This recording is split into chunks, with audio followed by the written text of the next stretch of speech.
Back with Lindsley Register. What's up? How you been? I've been good. A lot of examination going on lately, like trying to figure out how I want to be spending my time. It's been a lot of that, maybe a little too much introspection lately. I'm trying to bring things into more externally, and what that looks like for me right now has been like a lot of journaling, a lot of community building, a lot of going on walks and runs. Yeah, that's kind of where I'm at. What do you think that is? What is that stemming from? What's all the introspection stemming from? I'm at a very curious time in my career. I'm doing some evaluating of what are my priorities. I normally at the new year, I'm ready with a list of goals, and this year was very different. I had this long list of things that I want to accomplish that, I just I literally listed out if I wanted to do all these things every week, there are 52 hours or whatever, I did 24 times 7, blah blah blah, this is how many hours there are in a week, can I even manage all of this? And it was just doesn't add up. And I was okay, well, maybe I'm getting this wrong. What do I want to be doing? And I've always struggled with finding clarity and making decisions. That's kind of always been my struggle. So I don't really know why that's happened, what that's stemming from exactly. Maybe it's just here to teach me something, And now is just the time to learn something. So that's why it's happening. That's interesting. I feel like I've been in a similar space when because having just spent a month in Ghana, I basically saved all my visioning work for the trip. And I was just in utter isolation most of the time because my internet was so wishy-washy that I couldn't really get a hold of people on command. It was kind of hit or miss.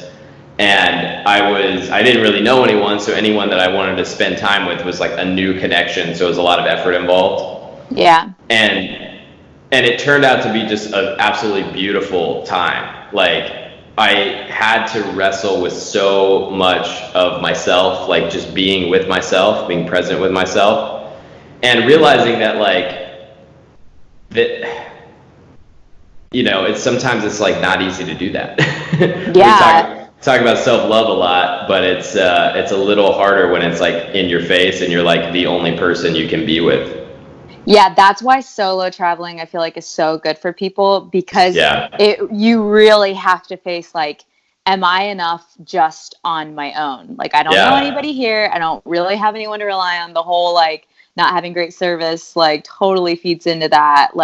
You don't have your spots. You're not going to run into anybody at the grocery store. You don't even know what you're doing. You're just wandering around, and it's is that, you have to come face to face, is that enough? Yeah. Which, it's spoiler so alert, the answer is yes. It's definitely more than enough.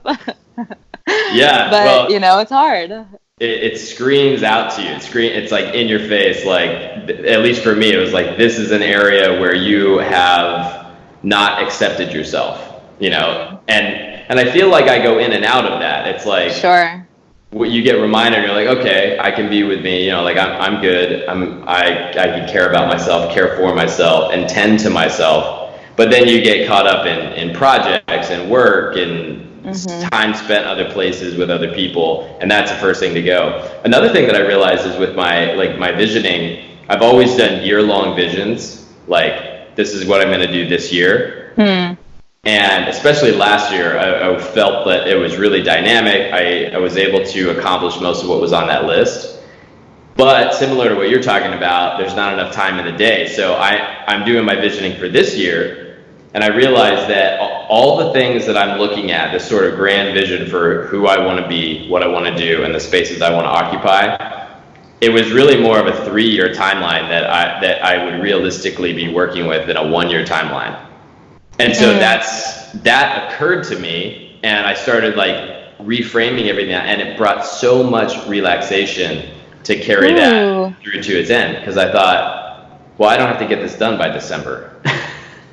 what if I spent 6 months concepting this idea? Right. Because you can't see sometimes it's more difficult to see the quote unquote progress in like when you're conceptualizing, when you're studying, when you're training, when you're preparing, and like it's easy to dismiss that as like, well, nothing happened. Well, it's like, no, a lot happened. It just maybe wasn't as measurable as something else. So I love that you just like rewrote the timeline. I don't feel like anybody really. I don't know. There's just so much emphasis on like yearly goals, yearly projects. I love that you just like rewrote it to be what works for you. It never occurred to me before. That's up to me, right? Yeah. The New Year's resolution is like, you got like, what are you going to do this year? It's like, well, I got a whole life. What am I going to do in this season of my life? And accepting that different timelines can occur. And the other thing that occurred to me is that I've been dwelling a lot on this idea of sabbaticals. A friend of mine runs a podcast called Time Sensitive, and they had a gentleman on. I gotta remember the name to plug it here, but they did an episode on this gentleman who did sabbaticals, I think every 5 or 10 years in his career. And it occurred to me that especially if I'm going to look at doing a time of my life that's a 3-year season of different creative expression, that it's probably going to be very important for me to do a sabbatical afterward and throughout my career, throughout my life. So what I've set up now is this framework where by the time I hit 30, I want to have done enough of the work to be able to do a year-long sabbatical. Oh, and just reshape what the next season of my life will look like. And I think as creative people, you kind of have to be willing to do that, whether it's a year or not. I know within the first week of that sabbatical, I'm going to be driving myself crazy. Oh, yeah. And that's the whole point. It's like, what am I going to do from that space? Yeah. But it's also something to look forward to. I totally like feel, I think it was maybe our friend Zeus that's helped me realize that my spirit animal was like a horse. I always kind of wondered if it was like a dog or something, but it's like there's like an element of me that like I feel like I must work, like I must, like I feel like healthier, and I feel like, but I think it's a good challenge for people that identify with those feelings of like, all right, experiment with not working and experiment, you know what I mean? Because I don't always need like I've taken something like that, like a sabbatical before, like I have a lot of time off from work when being an actor. You know, I'll go through long stretches of time where I'm just auditioning and writing and reading and going to the beach and I you know make use of that time. But it's also like very challenging during those times for me to not jump out of my skin. I feel that. That's really real. Well, that's a good segue into sort of where I want to go with this conversation. What occurred to me is that there's so many really talented and interesting people in our community, in our orbit right now. Yourself being obviously one of them. And you're one of my oldest collaborators at this point. And I thought it would be really fun. Yeah, right? I thought it'd be really fun to do a couple things, to look back and try to put some pieces together in terms of where you started in your creative expression, how you became aware of the interest, the gift, the calling, whatever you want to call it, and just the different steps along the way from discovery to intention to execution. So I want to just jump back to when you first became aware of maybe an interest in acting or art or just being theatrical, being an entertainer or performer of any kind. Do you have any milestones? Like, what do you remember from the early days of being interested? You know, it's funny because it's not till I became an adult that I started to really see the early formations of that, because I used to tell people like, oh, I didn't know I was creative until I got to college. And then I look back and I see like young Lindsay, just like I was always trying to perform for people. I was super obnoxious preteen. What did that look like? What would you do? I was very hyperactive. I was bouncing off the walls. I was always doing crazy shit to like shock people and like make them laugh. Like I remember like doing, oh my God, I remember like coloring my butt blue with a marker and then just like showing my friends being like, yo, check this out. And they were like, what? Or like gluing my fingers your together ass blue with a Crayola washable marker. Yeah. And like now I meet, like I just saw one of them like a couple of years ago. I hadn't seen them in a decade. And they're like, hey, remember that one time you colored your butt blue? I'm like, oh, geez. I hoped you forgot about that. That's hilarious, man. So like I think like back to stuff like that and just like trying so hard to like I was always like performing, you know, trying to like really just shock and make people laugh. So it's funny like noticing that now. And then but I there was a theme of my childhood and like adolescent years of just wanting to get caught up in whatever the crowd was doing. I was very suggestible, I'd say. And so I kind of got pulled wherever my friend group was going. And it wasn't until I broke away from that and went to college that I started to really find what my own interests and my own passions were. So in high school, I did start acting, I guess. There was a school play and I was like, yeah, I kind of want to do that. And like, I like my first role was Eponine in Les Mis, and it was awesome and it was a blast. But, you know, a lot of people play sports in high school and they're not like, oh, like I'm going to be a professional soccer player. So, you know what I mean? Totally. So that was definitely my experience. I was like, this was fun. This was super fun. And then I did like another one my senior year. And then when I got to college, a friend was just like, oh, well, you did a couple of plays in high school. You should come audition for the plays here at college. I was like, yeah, that sounds super fun. I didn't know people were going to college and studying theater.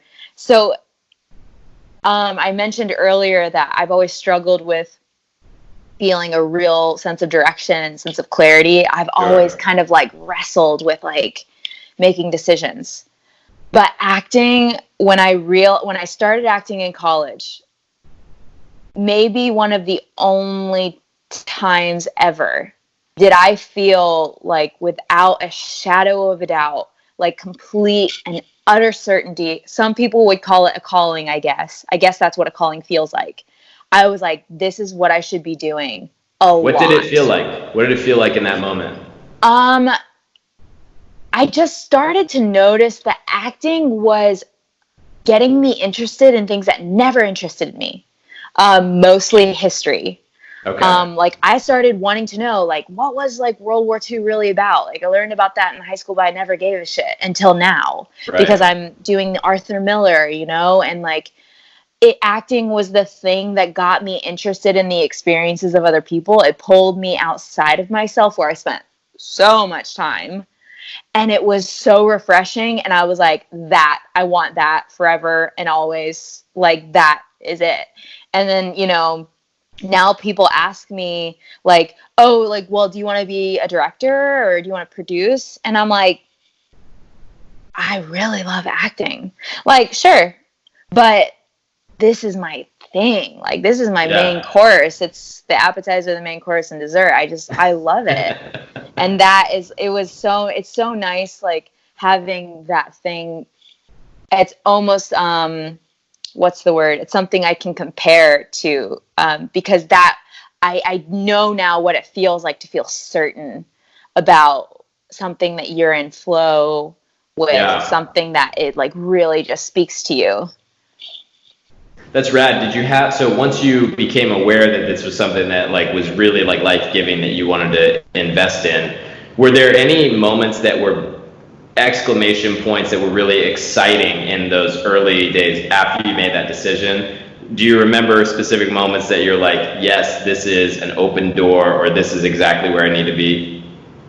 It's so funny because like, I do. And at that time, I had so much confidence at that time, and I really didn't have much to back it up. But I look back on it, and it was this beautiful time of when I was like, oh, found my thing. I'm really good at it. I'm gonna do this. Like, I had like so little validation, yet so much certainty that like that's my thing.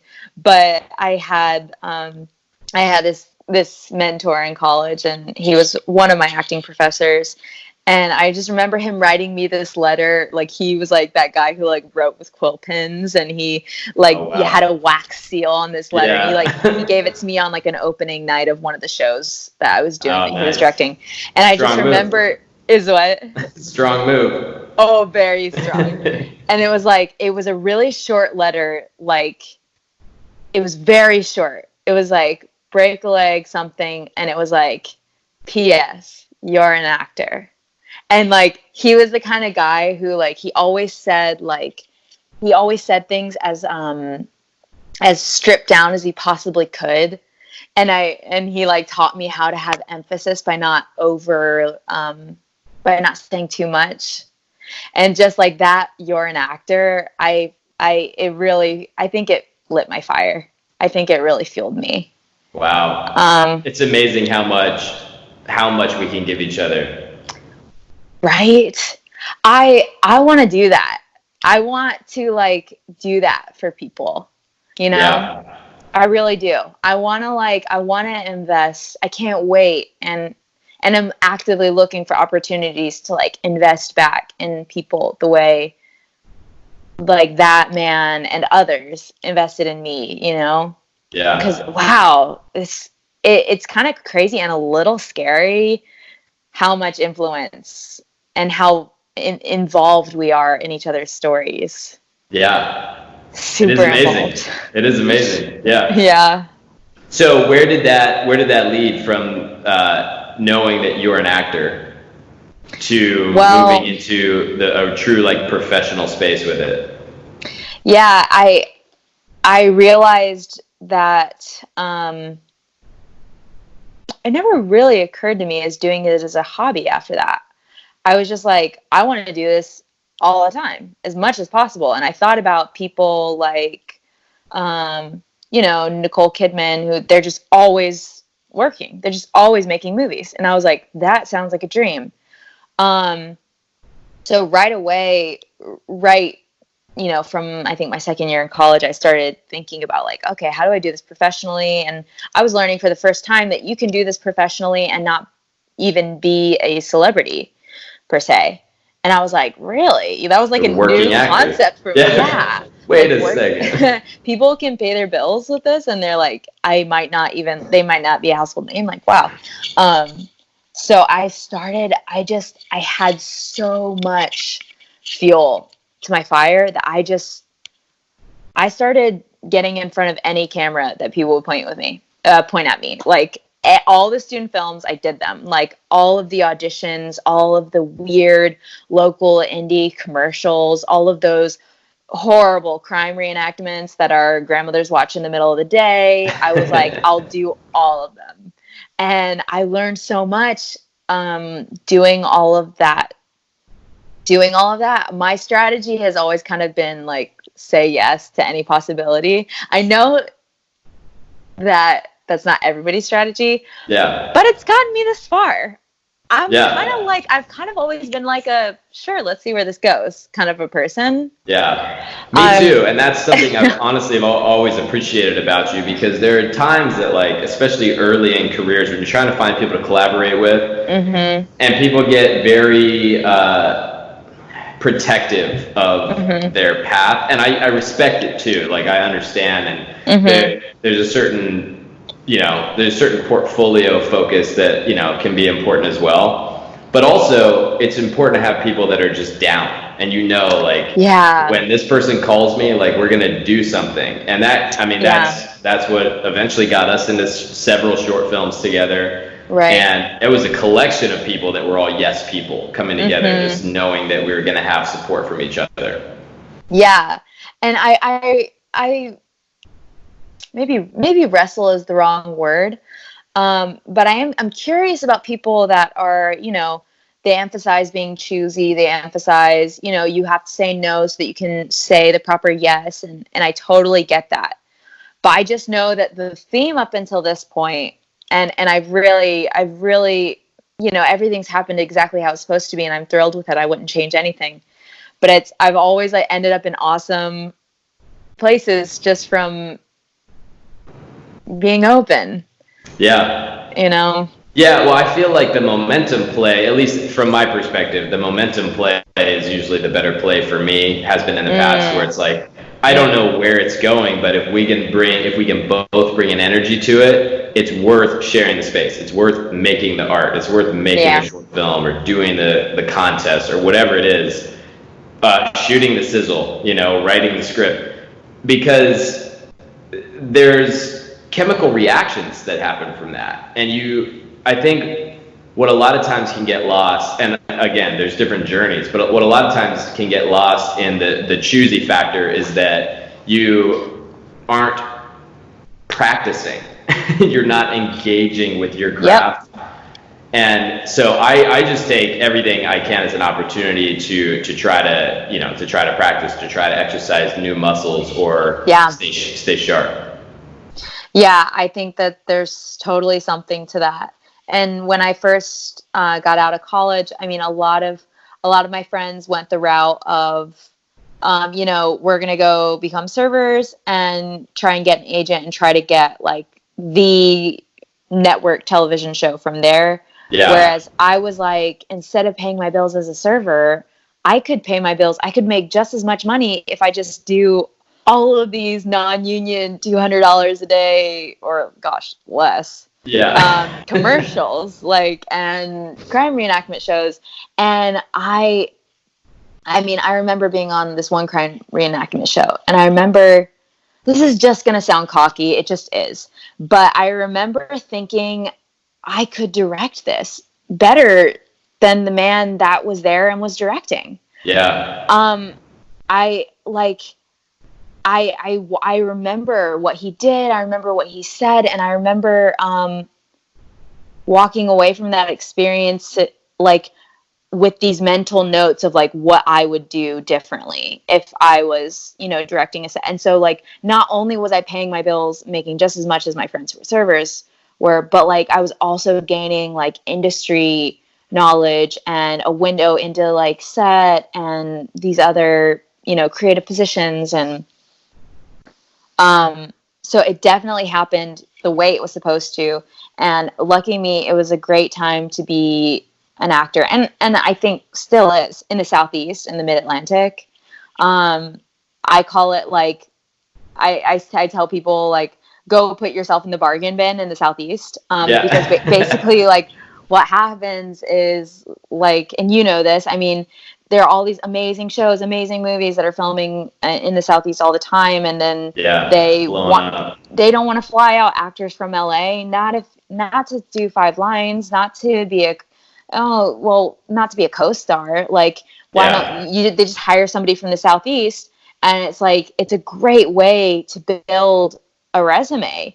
So that way you can be trusted when you start auditioning for the series regulars and the leads and all of that. So I just started being in the bargain bin and trying to be like the shiniest actor in the bargain bin that I could be, go to everything and try and kill it. And things worked out for me pretty quickly coming out of college, which I think was unique and I'm very grateful for, and has also given me different struggles, now where I'm at in my career, And what have those struggles looked like? Well, I was like, damn, this is all working out really well. I just got out of school. I basically told my parents, so side note, the deal was when I went to school, I was going to either become a teacher or a nurse. Those were the options provided to me by my parents. And nice. We got a good selection here. A world of possibility for me. And so we compromised, and I ended up studying theater education. I was supposed to come out with a teacher licensure. I got another secret degree in theater performance because why not? And then after school, it was like the last thing I had to do was go do student teaching at this school for 5 months or something in order to get my license in Virginia. And I was like, I'm not going to do that. And it was a very cataclysmic moment for me because I said I've always kind of been like, well, just the movement's going this way, the tide's going this way, don't swim against it. I'm not really like a reformer. I'm not like, that's not really. Well, you also said you're not the best at making decisions, so this is a big moment. So it was a huge moment, and I just was like, I'm not going. I'm not doing that. Damn. And I don't care that I just got of the whole degree, the whole 4-year shebang. I don't, it doesn't matter to me. I'm not going. And it turns out that was the season. If I had gone to student teaching, I wouldn't have booked House of Cards, which ended up being like my first network television show, or not network, but my first big show. Wow. Yeah, that was a big moment. I remember that. And there was so much pushback, though. There was so much pushback.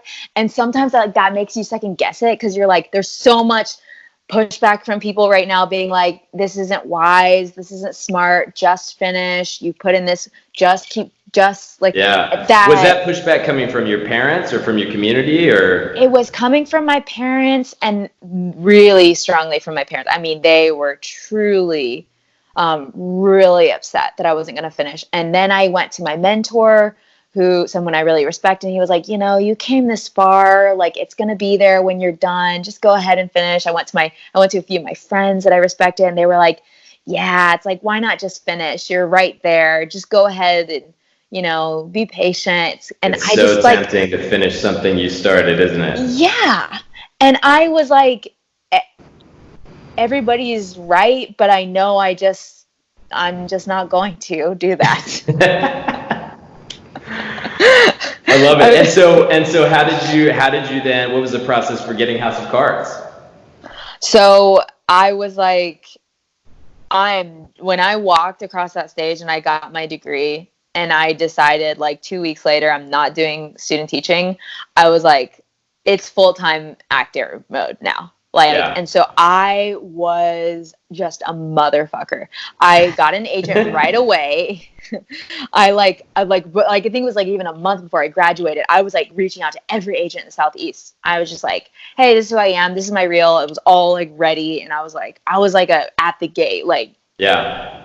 Like, this is an important point though, because so many people talk, when people talk about getting an agent right away, like it was, from what it sounds like, months of preparation with building your reel and submitting and calling. Yeah. I had done every student film at Liberty, which they were all shot on Reds, and I tell people this: go to your local, go to the nearest college with a film school, and they have, some of the projects you do there will turn out shitty, but enough of them will be they'll be shot on good equipment, hopefully have good sound, and you'll get enough to like have a decent looking reel, even if you don't have any credits. Like anybody can do this. It's only a matter of you either do it or you don't do it. But these resources are available to people who make the time to like use them. So I had done like all this work on like having like a reel and, my resume with all my like play credits and short, student short films, but whatever, that's what I had headshots from a friend with a good enough camera. And so that's like, and then I just started sending them to every agency and just started like bursting down doors. So I graduate with this boutique agency in the Southeast, and, they have 1 billion people on their roster, and they don't really know who I am. They don't really care that much who I am, but they could get me auditions, which is all I needed. And House of Cards ended up being this like little cocktail of serendipity and talent, and like it was this casting director who, it's so funny if you trace it all the way back, it's like she had cast me in this Virginia Lottery commercial, which I only really got because the director was a friend of my mom's ex-boyfriend, and it's like all these like, and so that's how I knew her. And then she kind of hits it off, and now she's casting House of Cards, and so we know each other through that. And it's like, if you stay in it long enough, you start having more experiences like that, you know? Yeah.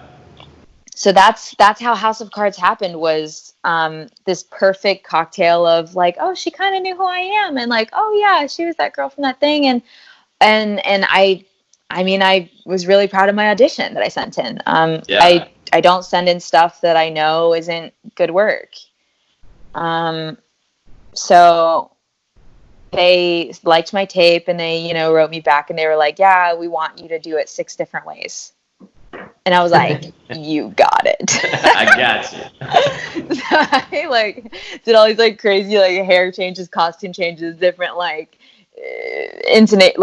intonations of the material and whatever, and and then that's a real variety. Some variety, and then like of course I'm on the road at this time with like nowhere to film, and so I'm like calling everybody who I even sort of know to like come film at their place, and you know, which is awkward and weird, but it's like if you want it, you got to do it. And then so my agent forgets to tell me that I have a 3rd callback. Just forgets. Totally drops the ball. And or she told me I had a callback, but she didn't tell me when. So there was one more. So I got up one morning and I'm like, she said I was going to have another callback. And so I email her. I'm like, hey, so-and-so, like, aren't I supposed to be meeting with somebody today? And she was like, yeah, you were supposed to be on Skype 10 minutes ago. So get on. And I don't have any makeup on. I don't like, I'm like totally rolling out of bed. Yeah. And I'm like, oh no, I have to do this scene and I have to scream, and I'm in this hotel room right now. I can't like scream in here. I get on Skype with this woman who's like a huge casting director out of New York, because she was like heading up everything on House of Cards. Lead casting, Julie Schubert, maybe? I don't know. Some big deal. And anyways, and it ended up being like not a reading, but she just like kind of wanted to see if I wasn't a crazy person because I didn't have any credits on my resume. So, so she was just like, hey. Right. Totally. Yes. It was totally like a vibe check, which was like perfect. But yeah, that ended up being kind of my first thing, and it was terrifying. Like I showed up and sat with the extras for an hour because I didn't know what first team or second team meant. By the way, I don't know if all of our listeners know like industry like language, but like first team is like cast, second team is background or stand-ins for the cast, and then like there's background. I didn't know if I was first team or second team. I was like, oh no, that's not me. I'm not first team, second team. I couldn't be. How could I be first team? And I sat with the background artists until they came and found me, and it was just, man, those are really good memories, you know? Yeah, that's such an incredible story. But I feel like exactly what you're talking about, it's a combination of the practice, the talent, the energy, but also the history. That's why it's valuable to stay in space with those people, because with each other, because you never know what opportunities people are going to have. And I mean, even on, for example, the pilot we're doing right now, Climb to the Top, the number of people that I met on even like ShareGrid, renting gear, the number of people that are randomly connected to me through friends of friends that we've been able to, I mean, we hired 60 different freelancers for this job, you know? It's not a huge production, but that's 60 jobs. And a lot of that has come through just personal connections. So I would echo what you're saying. I'd encourage anyone who's, you know, you got to stay patient, you got to stay faithful, and you've got to stay in the mindset that it's a big industry, it's a worldwide industry, and there's tons of opportunities out there. You've got to stay in orbit. Proximity is power. Yes. And I like have this theory of last man standing, and it's like, even if nothing works out for a really long time, if you're the last man standing, then you probably will know everyone in the room, and that's going to go far. Yeah. Yeah, and obviously like spend all of your time like working on your craft and being sure, you know what I mean? Like all the obvious stuff. But like that's the prerequisites. Yeah, but like the whole last man standing thing is just that, like, just stay in it. And oh my gosh, I'm just like talking to myself right now. I'm like feeling so much better.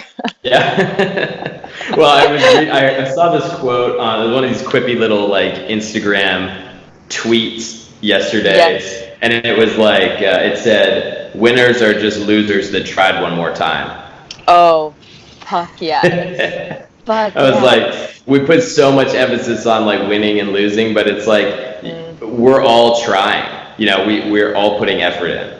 You've got to go listen to, or maybe you already have, the revisionist history episode of Malcolm Gladwell's podcast where he talks about the song Hallelujah, Leonard Cohen's Hallelujah. Do you know the story behind that song? You know what? I've heard it because I got obsessed with Leonard Cohen for a while, but I'm not recalling the details. It is fascinating. He writes the song. He can't get it right. He keeps changing the verses. He keeps performing it at clubs.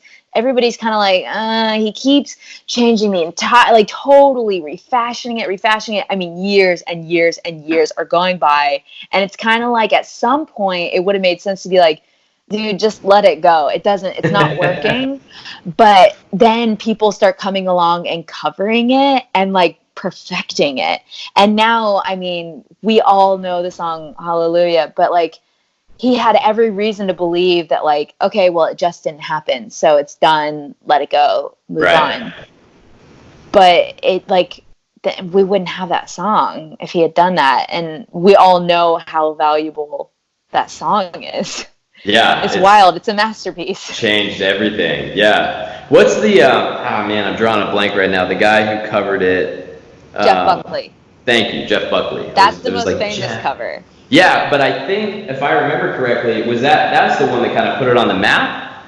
That's the one that they say put it on the map. There's actually a whole book on that song called Hallelujah, where it's a book on the history of this one song, because so many people had covered it. I think Bob Dylan had covered it too, like a bunch of people. Like then they were like bringing in whole choirs to like give it this like gospel sound, and that was like and then Jeff Buckley comes along, strips it down to nothing, gets rid of one of the verses entirely, and then it just like, and it's a masterpiece. Yeah. Blew up. I love it. Yeah. This is a great point to bring up, because I think there are moments where you don't feel either there's a frustration or just a total lack of any movement, any sense of movement on things. What were moments that you came across that felt like adversity or felt like just utter stillness, that you maybe felt sort of like lost at sea, or didn't feel like things were moving at a pace that, you know, was really like exciting, or that you felt like they should be? To be real, I mean, just to be like really real. Get real. Like I'm kind of at this curious and very new point in my career where I'm no longer a Southeast actor. I joined the union. I'm living out here in LA now. Everything in my career says, okay, well, the next step is we book our own show or we book the lead in a movie, and like things just keep getting better. Yeah. But there's not, who says who, like, really? Yeah. I mean, that's the thought that we have, is that like, okay, then you book a co-star, then you book a guest star, then you book a series regular, then you're a celebrity, then you're an A-lister. Now you never have to worry about not working again. Right. Like, but it's just not this like easy and evidential path. And for me, I felt at times like I've stalled out since jumping into this like new like weight category. And it's tough. And as a woman, like, you know, you start aging and then you start figuring out, okay, now that I don't go out for teenager roles, now who am I? Now what kind of actor am I? So things like that have slowed down things in my career, and I've had to really do some work, and am doing some work to be okay with that, to like keep my creativity alive, even if somebody else isn't handing me like a paycheck and a script with lines to say. how to like keep that going for myself. And it's really hard. And it's like a cycle of like, I get discouraged and I refuel. I refuel by going to improv. That's Yes. that's my refuel. Or by like writing parts for myself. But right now I'm in a phase of like trying to book something new, finding it difficult, finding it slow, and telling myself that this is my patient time. This is the time when I just clock in and I just am busy while I wait. Yeah. Oh, it's tough. It is so tough. I'm like in the midst of it. I feel you. It's so tempting to think that success is like a scale on the piano that is just do, re, mi. Yeah. But success is jazz. You know, success is it's a Charlie Parker solo. Oh yeah. It's all over the place. Yes, it's all over the place and nobody can predict it. You've just got to enjoy it. Like, just enjoy it. Yeah. And this is also a cry for help to any directors and writers who are listening to this podcast. Dear network, cast Lindsley. You can email my agents at Bugwell. No, but I'm really, this is good. And it's so healing and healthy to even like talk about that or to say that out loud. Yeah. You know, that's where I'm at and that's the truth. And everything I'm saying right now is just a huge fucking reminder to myself, you know? Yeah, that's it's so important though, because I feel like even I was just doing some writing today. I'm working on a top secret writing project right now, and I was writing today about literally some of my most embarrassing truths. And I was like, you know, I'm in this cafe writing it, like looking over my shoulder, going like, is someone looking over my shoulder reading this? Because I'm not ready to share this yet. But the act of having it documented on a piece of paper or on my computer it's an act of courage to talk about adversity, to talk about your struggle. We have no idea how powerful this can be for like one person in our network to be like, oh shit, you know, you see people, you know, on TV, you see people on the internet and getting brand deals on Instagram and all the things that we look at as like these movements, these success movements. Everybody is working, you know, everybody, like there is no point of arrival.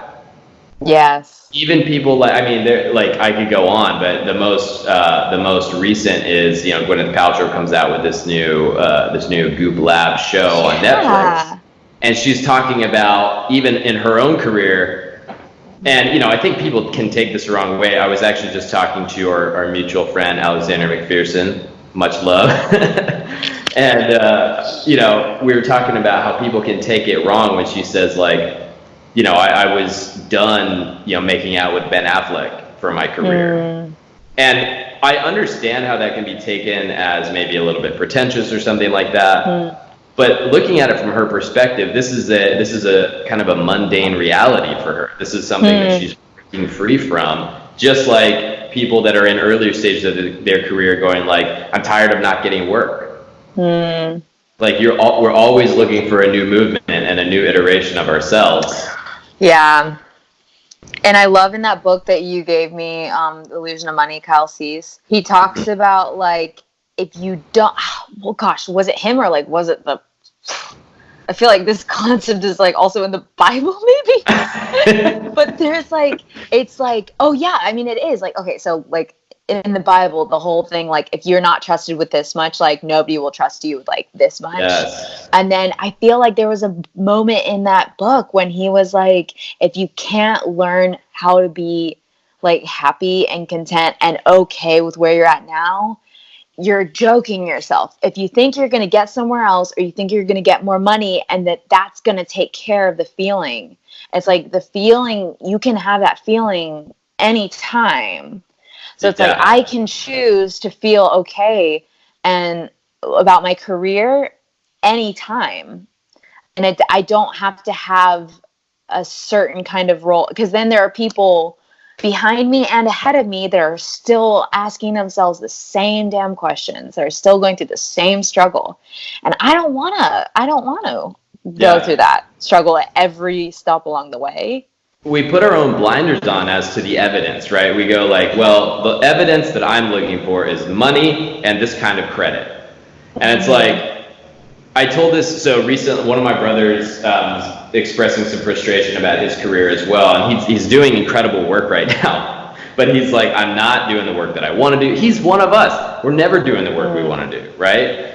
And I told him, I was reflecting on our conversation, and a couple days went by that I was kind of thinking about him and his life, and I was like, I just feel that it's important for me to say this, that it doesn't matter that you're not necessarily doing the work you want to do. I said, look at the rest of your life, the family that you built, the place that you live, the friends that you have, and yes, the portfolio that you have. Look at your dog. You know, like, you have look at the dog. You built this life. And I was like, you know, you're at an age where you're thinking like, my work should be wherever, but I'm like, your life, you have a holistic you know, identity, and your life is reflecting far more than just success at work. Oh, preach, Dominic, Reverend Dominic. So blessing good. The people. So good, so true. Holy cow. Well, and I had a really real moment with this when I was in Ghana. So I was talking to this younger guy. He worked at a restaurant that I went to, and so my first week in Ghana, I was working with my team with the Sports Equity Lab out of Yale. We were there shooting some stuff with one of our athletic partners is a wheelchair racing team over there. So we were shooting some interviews and stuff with them. Incredible people. That's a story for another time. But the team left, and I was there. I kind of started my solo trip at that point. So I went to this restaurant. The first night I was there alone, and I was just getting to know the people at the restaurant. I was like, let's start making some friends. Yeah.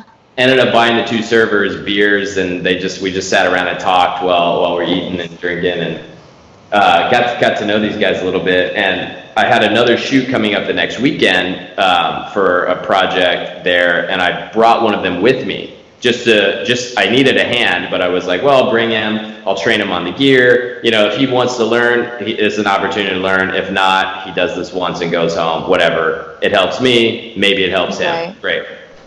So we're driving to the shoot, and we just making small talk, and meditation came up in the conversation, and he hadn't ever meditated before.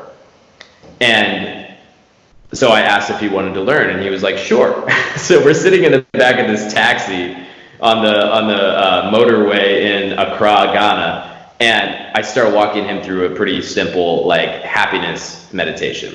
Mm-hmm. And I was guiding him through this meditation which I've done for myself, but really, honestly, this was a reminder of how important this meditation is.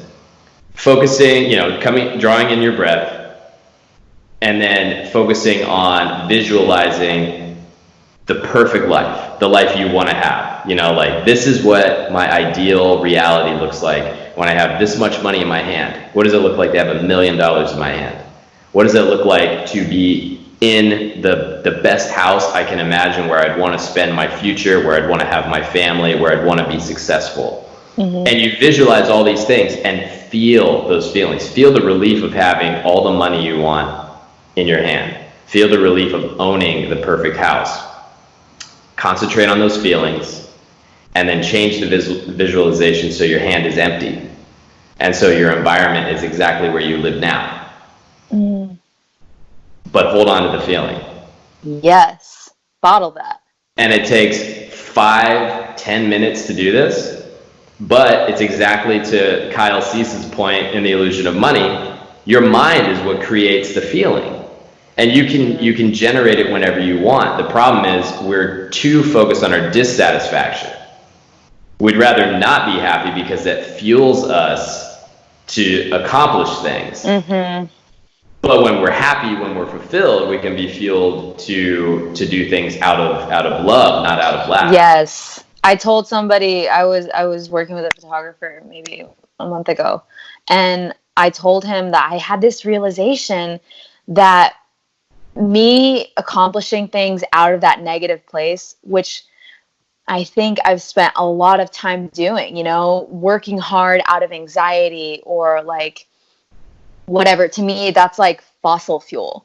And maybe it gets the job done. Like maybe it but it's not great. Some results. Yeah, but it will like also like destroy you in the process. Yeah. And that like I really want like to be like using like clean energy, like wind and solar energy, like really like doing and that's me doing the things that I want to do from a place of abundance, from a place of peace, from a place of joy. Yeah. That's a beautiful metaphor. That's a really beautiful metaphor. You can tell people you came up with it. I'll tell people you came up with it. It's documented. So, question though, because I know you're talking about improv. What, you got me? I thought I lost you. Still here. So I want to get into a little bit about what you said earlier. You talked about what you're doing with improv, and I think this is a good thing to dwell on for a minute, because talking about the adversity, the struggle, all the stress, all the pressure, all the expectations we put on ourselves, other people put on us. How has your creativity, your expression, and I know for you a lot of this has been through improv, but I'm sure other ways as well. How has that been part of your journey in self-discovery and ultimately healing? I didn't know that my creative self needed so much fostering until I started doing that. I was like, oh, why didn't I do this sooner? This is amazing.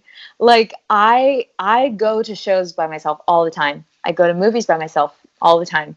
I go see musicals and plays and stand up, and I go dancing, and I really don't wait for anybody to say like, yeah, I'll come with you, because it's LA and it's really hard to get people to commit to doing things. Right. Especially when you're on the east side. Right. So it's like, so I just started doing these things for myself, probably as a way to not go crazy when I'm not working. Yeah. But I realized that very quickly, improv became the best part of my day. It became my favorite part of my week, because I was getting on stage and getting to play characters in front of people. And I remembered back in college, like meeting people who maybe they had like regular day jobs or something, but like they were still doing community theater at night. And I get that now.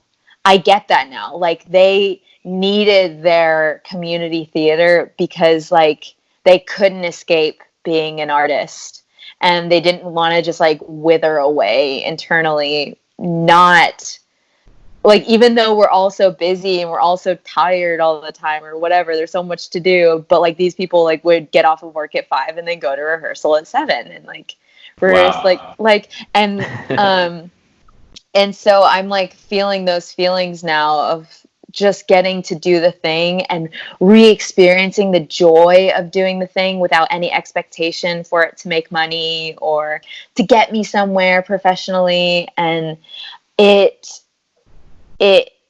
just puts me in a better headspace. It just makes me like so happy. There's not really another way of saying it, I don't think. That's beautiful. Are there other things that you do as well? I know you're a very, very multifaceted, creative person. I know you play music. I know you sing. Yeah. Are there other things that are part of like your regular practice that you do to stay expressing yourself? Dancing became a big one, and like I like took up a bunch of different styles of it. Are you still dancing? You still sooking around? I don't as much anymore. It's okay. But it's funny because like there for a minute, like I was going like every night. Like when I was in Vancouver shooting Six, Cameron, my roommate, he was like, he can testify that every single night I was gone until like 2 a.m. I was obsessed because I had found this like new like medium that I just loved. But writing is a new one right now. I've been doing a lot of like sketch writing, and I'm even like working on a pilot. And how's the pilot coming? I finished like writing my treatment for it. Really? Yeah, and it was really helpful. Dude, you sent me to the Greta Gerwig thing. Yeah. So I got to go watch Little Women and hear Greta Gerwig speak. Yeah. And they asked her lots of very technical questions about how she writes. Okay. And because it was Jeff Goldsmith, right? Yes. Yes. He's got really interesting interviews. It was so amazing and so helpful. And I came home and I finished my pilot. I was so inspired. Like in like a week, I finished it. That's great. Because she was saying things like, don't start with it in final draft. That's too much pressure. Just, let it out. Just get it on paper and then like go back in. And another thing I loved about her was that she is not well spoken at all. Which like gives me so much hope as like someone who like I don't feel that I'm the best speaker, but like it gives me hope that you don't have to look like one kind of person to do the thing. I love that. She was at Produced By in New York back in November as well. Was she? So I love how much she owns everything she does. How much, she was there with her producer. Was her producer there at the LA screening? If she was, they weren't speaking. Okay, I can't remember her name. Maybe Amy Pascal. That might be the wrong name, but Amy Pascal. That name sounds familiar. They were both on stage together at Produced By in New York, and she was talking about Greta came to her and said, "I want to do Little Women," and she was like, no one's packaging Little Women. Nobody's asking for you. Like, what are you talking about? She's like, I'm going to do it. Yes. She was saying this stuff about like, you imagine that you get to a certain level or like that you accomplish enough that like Hollywood then comes to you and is like, all right, what have you got? Or like, all right, you're up, kid. Yeah. And she's like, and they don't. She's like, you have to just like push your way in. Because she was saying that like about how nobody was like, no, thank you. And she was just like, all right, well, here it is anyways. It's so true though. I mean, it remains true. We're right now working on 2 new shows as well to follow up Climb to the Top and Scorn. And every single piece of movement on every one of these shows has just been literally manifesting it. It's been going like, who do we need to get involved and how do we meet those people? And doing just crazy shit to get in front of them. And then you're there and you're like, so this is what we're doing. And the right people will join your team. The wrong people will pass. And it's fine. That's just the process. But we get obsessed with this idea that the cavalry is coming. Right? The cavalry is not coming. You have to realize you are the cavalry. Yeah, nobody's coming to save you. Like you're on your own, and it's fine because you got what it takes. Exactly. Like, so you're on your own is not supposed to be like some like sad or like morbid thing. It's like you're on your own and it's great. You'll prove yourself like that. It's gonna be fine. Totally. Oh, I love Greta. It. I'm glad you got to go to that screening. I'm so grateful for it. Like, dude, I had the best time and I learned so much, was so inspired. She's incredible. She was absolutely incredible. So on the scale from 0 to fulfillment, maybe it's not a scale, but how do you feel like with the things that you're doing currently, even with, some of the, like you're talking about some of the like questions or curiosities or frustrations around whatever the next move is or where you are presently, with some of the hobbies that you're touching and some of these new expressions, how fulfilled do you feel, and how do you measure that? Oof, that is so tough to measure. Sometimes I think like it takes like hindsight for me to maybe see into it, because finding a new mode of expression, even it doesn't always like in the moment maybe feel like writing. Okay, take writing for instance. I know that it's enriching my life, but day to day I'm sitting down and like really confronting these feelings of like, I'm not a writer. I don't know what I'm doing. Is this sucking? How do I even get better at this? What is the point? Is this how I should be spending my time? But I know if in the future that looking back, I will be so proud of myself for like sitting down and confronting that, even though while I'm in it right now, it's like tough and scary. Yeah. So it's hard to say like how fulfilled that makes me, because in a way I am fulfilled when I'm challenging myself. I like to be challenged, even though right now I can't say that it makes that I'm feeling awesome about it. Yeah. Does that make sense? Yeah. Well, I think we should dispel with the myth that like being fulfilled means you feel great about everything. Yes. Yeah, and I just read Man's Search for Meaning by Viktor Frankl. Viktor Frankl, yeah. Very coincidentally, I finished it on the day of Holocaust Remembrance Day. I had no idea. It was it was kind of wild. It's a spooky moment. Yeah, it was spooky, and it was an incredible book. And so the first half of the book, he details all of his experiences in Auschwitz and various other concentration camps. But then in the second half, I mean, he was a psychiatrist by trade. Yeah, so in the second half, he talks a lot about psychology, and he has this one section where he talks about like this expectation that we're supposed to be happy is the thing itself that's making us so unhappy, because then we become unhappy thinking, oh, I'm supposed to be happy. So I'm trying to connect this in that I feel fulfilled even though I don't necessarily feel good with where I'm at. Yeah. Because I know I'm doing what I'm supposed to be doing, and I know that I'm doing the hard work. And I like doing the hard work. Yeah. I found that I'm most fulfilled when I don't need to think about whether or not I'm fulfilled. You know, it's like I'll wake up, like, for example, and this, honestly, this is why, again, the solo travel thing is important, because I found myself, you know, in Ghana, I had one commercial booked, which I ended up dropping because I felt like the client wasn't as committed to the project as I was. Yeah. But if I was in New York or LA, then the immediate next thing I would do is call 30 other producers or client people and be like, hey, you know, we're available.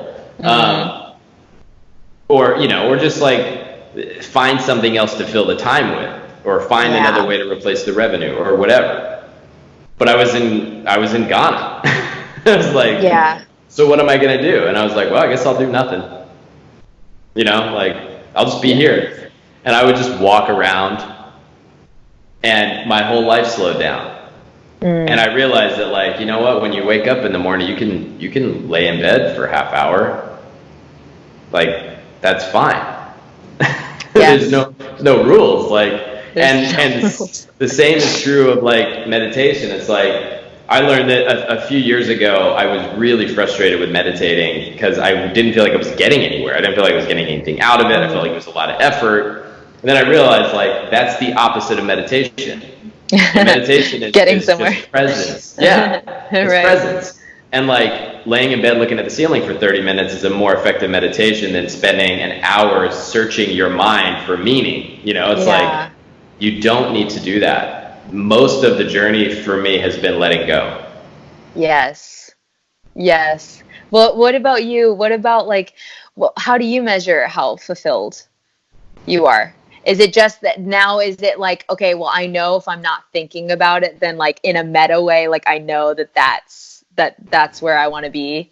Yeah, I think it's maybe psychedelics has helped me understand the separation here. Yes. But it's when I'm not looking at life through the lens of my ego, when I can see my activities from a healthy distance from the eyes of myself. And I can go, okay, so like these are things that I could do for movement on this project, or this is something I could do, you know, over here for, you know, an end goal. And I can look at all those things from a sense of peace. And I can look at my credit card balance and my bank account and my business, and I can look at all of these little entities, all of these little worlds, you know, all these little like pyramids that we're stacking, all these little anthills we're building, and I can make movements on them or not. I just know that whatever I'm putting my hands to, like, I don't need to justify it. You know, and if I feel that there's value to it, I can commit the time, I can commit the energy, and I can sleep peacefully and, you know, and wake up and not need anything. Dude, it makes me feel so good when my friends say, like, that's where they're at. That, like, does my heart so much good. Like, knowing that people I love and care about, like, feel that way, you know? And you've taught me so much of that. So Wow. much of that. Well, I think one of my favorite things about our relationship over the last several years has been a constant exchange of wisdom. Yes. Because of how much you read and how much I read, usually. Honestly, that's like all I want out of a friend. Like, I just like want you to tell me about like what you're reading. I want to tell you about what I'm reading, and then we can like, we'll grow together. Like, yeah. That well, is some of the books you gave me, and I mean, I'm so glad that you've gotten value from The Illusion of Money. Oh. But I will say one of the books that just wrecked my life, you gave me, was The Courage to Be Disliked. That's my Bible, man. Yeah, right? Well, I heard someone say the other day that the process of adulthood is learning to accept the fact that there are people in the world that don't like you. Like, you get to a point in life where you have exes, you have ex-business partners, you have, you know, clients that you've fired or have fired you. You have all of these people that might have ill will towards you. And this is another great measure of fulfillment. How much do you care or not care? Like, I think unresolved issues should be resolved to the best of your ability, and you should take ownership of your own bullshit. But when you've done that, the rest is not up to you.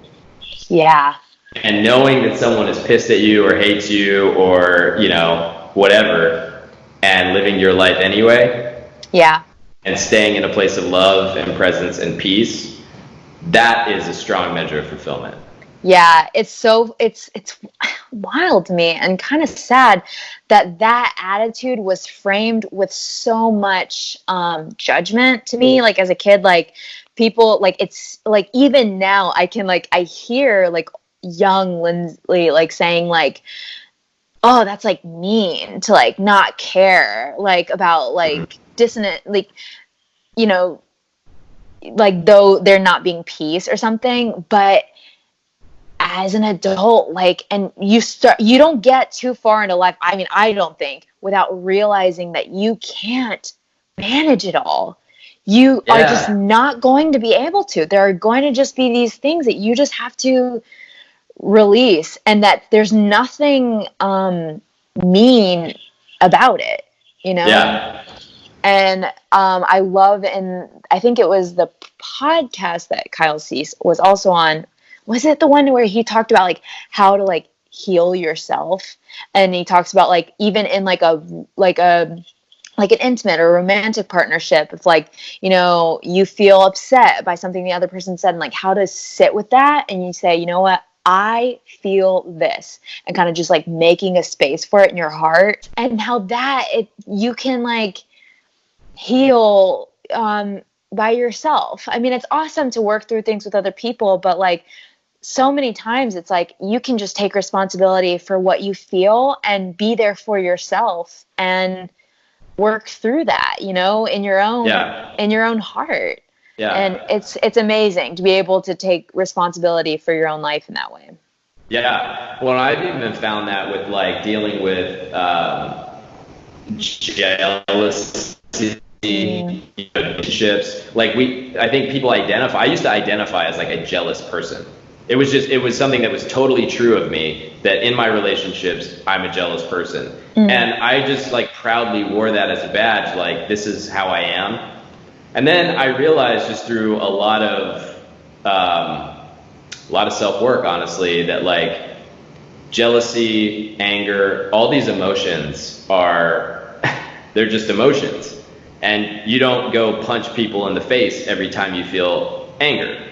Right. So when jealousy comes up, how do you be the space for it and not have to let it, you know, like dominate your decision making and make you feel certain types of ways toward the people in your life, toward, you know, your exes or your current partners or whoever. Like, it is an emotion like anything else, and being the space for it is, I mean, it is the journey. As soon as you can be the space for anything that you feel and just accept it and know that it needs to be seen. Yeah. That is hard work. That is really hard work. And I respect people that are willing to do that, you know, that are willing to, cause it's just, it takes a lot of maturity, you know? Yeah, it just takes a lot of awareness, but I think it's all come from a place of being able to sit with myself. Mm-hmm. You know, like the hardest work is like accepting yourself. Right. The hardest work is like, you know what, you're not exactly who you want to be, but that's okay. Like, mm-hmm. you can be in process and still love yourself, just like everyone else in your life. I don't know a single perfect person. I don't know a single person that I'm like completely satisfied by every decision they make. Right. You know what I mean? Right. It's like, and I'm not that way, but I can still care about myself the way I care about my friends. You know, right. I should care about myself at least equally. And they say it's like, it's simple, it's not easy. Always. Like, it's not complicated, or, oh God, I'm going to get myself way too, like, it's simple, it's not easy. Yeah. It's very simple. It's very simple. But, you know, a lot of it is just letting go. And I think a lot of us, we want to work on things. We want to like build, but it's like half of the work is releasing your grip. Yeah. We're white knuckling our lives all the time. Yes. Oh, yeah. Then you realize you're in a self-driving car. You're like, I can just, oh God. I can just sit here? I say that like, there's like a little like version of my dad in me. Like there's this like middle-aged Republican man that like lives within me that sometimes that is just like always telling me like, just pull yourself up by your bootstraps. If you just get up earlier, you just try harder. Like, like just like a caveat, my dad doesn't even sound like that. And my dad doesn't tell me things like that. I don't know why, but he like looks like my dad in my mind. But he's always telling me things like that. I'm always like, dude, not everything is about just like working harder. Like, or not in the way that he's telling me, you know what I mean? Like, totally. Well, Tom Bilyeu talks about, you know, he just posted something the other day on Instagram about you shouldn't sell out to living, to getting on your grind until you have something to grind for. So many of us are obsessed with this lifestyle of hustle and grind, and it's like, you're not doing anything important to you. You know what I mean? So you're grinding for the sake of grinding. You can rest like until you find the thing that's worth building all the discipline for. And like all of that stuff is incredibly valuable. Discipline, habit, mindset. Of course, like build all those things. But do it towards something that you're very passionate about. We're like all communally suffering from this idea that like we must do to be worth something. This idea of like we're worthless unless we are contributing in a very specific way.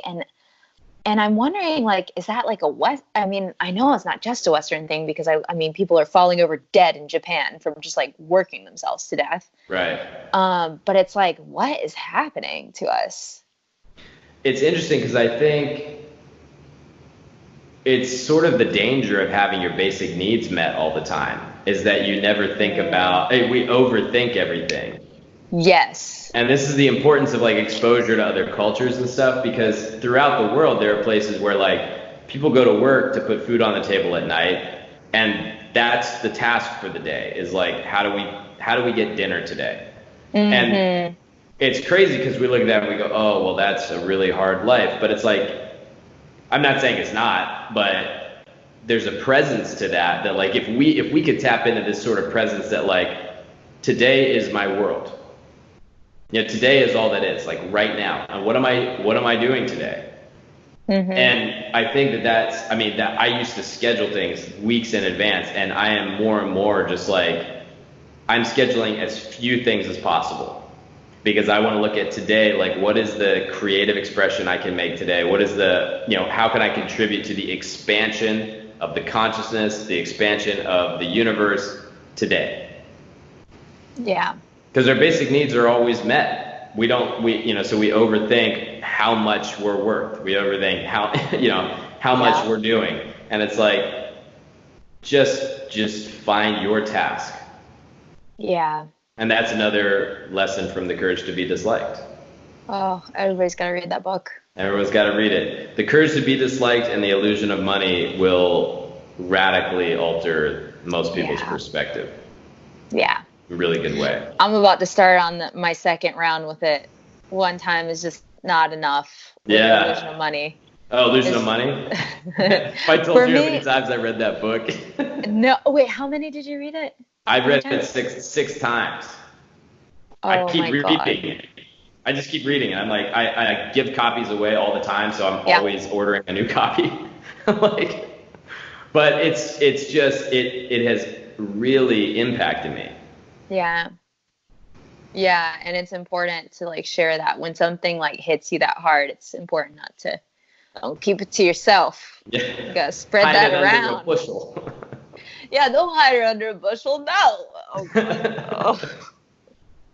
I just triggered like whatever percentage of your audience is evangelical. I don't think there's many of them left at this point. I'd say fuck too much. I know. I honestly, if you're an evangelical and you got this far in the podcast, I'm impressed. Yeah, let's be friends. You made it past psychedelics. Yeah. Yeah. So true. So, Lindsley Register. What is coming up on your horizon? What's coming up? We've got another amazing half of Walking Dead for you guys. Honestly, I think one of my favorite episodes maybe in the show ever is in this second half of the season. It's unlike anything I've ever seen. I wish I could remember which episode it actually is. It might even be the first one. It comes back to AMC on the 23rd of February. So that is very exciting. I've got some writing projects that I don't know when people will see them or read them, but I know I don't want to leave them in a folder in my computer. So let's put them out. Maybe something like that. I'm still like doing some YouTube stuff. Where can people find you on YouTube?